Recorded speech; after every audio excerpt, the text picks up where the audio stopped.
All right, Saagar, what are you looking at? Well, I can't believe that they've actually done it, but the New York Times is going to make me defend Joe Biden with a new ridiculous story about how elitist critiques of Elizabeth Warren are sexist. The Times once again has shoehorned a poorly argued opinion story into their news section with this ridiculous headline. Quote, Biden's attacks on Warren turned personal, drawing some complaints of sexism. Obvious questions began to arise, of course. Complaints from whom? What exact accusations exactly? They go on to explain Biden's use of the term condescending, angry, or elitist is somehow adopting a gendered trope. That is patently insane. Maybe Biden's use of the terms condescending, angry, or elitist come from the fact that Elizabeth Warren is actually quite condescending and elitist. Luckily, I don't need to hash that out. Warren's extraordinarily evidenced condescension or elitism because our friend of the show, Zaid Jilani, he did it very well last week. Let's take a listen.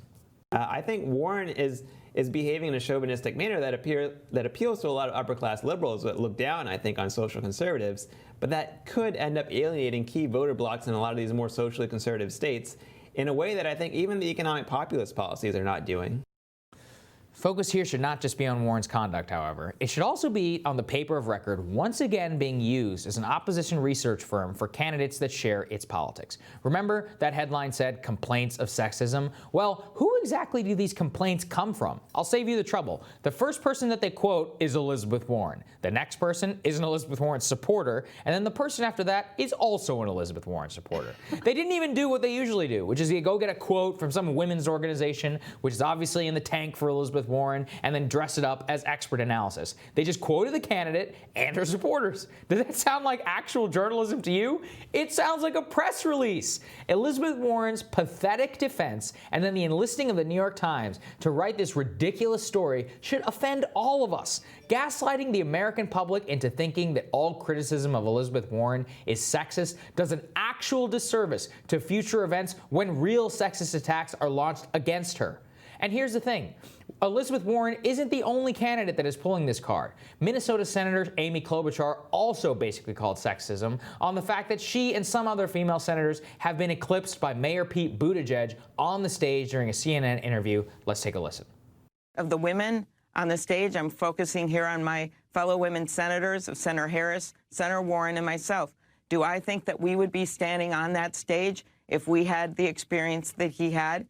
No, I don't. Maybe we're held to a different standard. But my goal here is to get the best candidate to lead the ticket.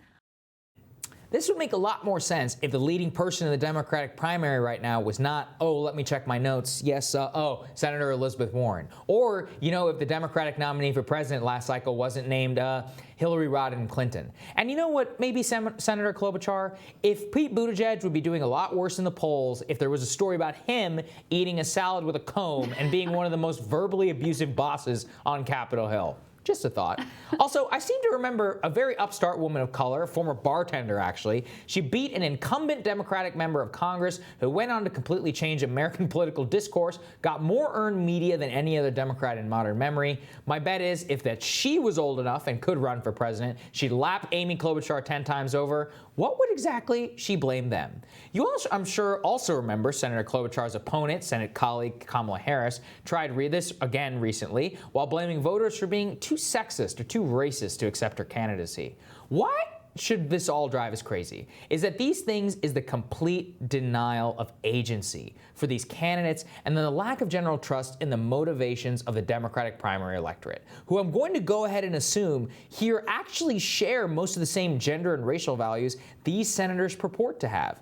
According to attacking a former law professor in both Warren and Barack Obama's case, it's not sexist. It's actually pretty accurate. Blaming your failing campaign for sexism or racism when you're a bad candidate is lazy. And it's even worse when it gets lapped up by the mainstream media who are desperate to prove their woke bona fides to all of their friends. I don't know how many times I have to say it. If you have interesting ideas and you're a good candidate, then you're going to do pretty well in the primary.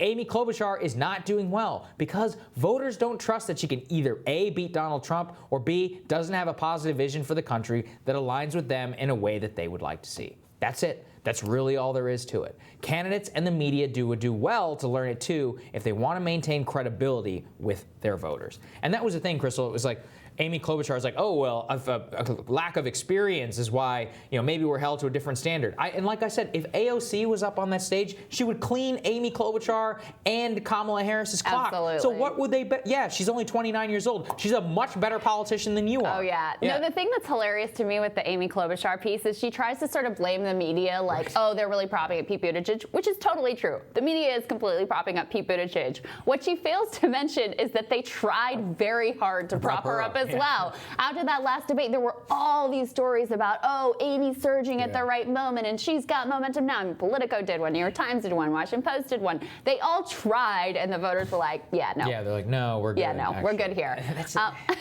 Be a good politician. Be somebody who offers bold ideas and vision. Her mealy-mouthed centrism, that has no place in that primary. When Joe Biden is already there, not because he's a man, because he's the former sitting vice president of the United States under one of the most popular living presidents in modern memory. Well, it's actually quite simple. And look, it's not like we deny that sexism is a thing. When Biden did that thing to Elizabeth Warren about the CFPB, that was terrible. That was BS, weird. patronizing, sexist, etc. So it is a thing. But when you call everything a sexism, it makes it sexism. It makes it all meaningless, and it's also incredibly counterproductive. If you're someone who wants to see a woman in the White House, what do you think it does to the odds that you're constantly telling people America will never elect a woman? America will never elect a woman. They're all sexist. You can never elect a woman. It means that if you see Donald Trump as an existential threat, you're going to go, oh, well, I'd like to vote for a woman, but I just don't know if she's electable. And so it becomes a self-fulfilling prophecy. It's incredibly counterproductive. Yeah, exactly.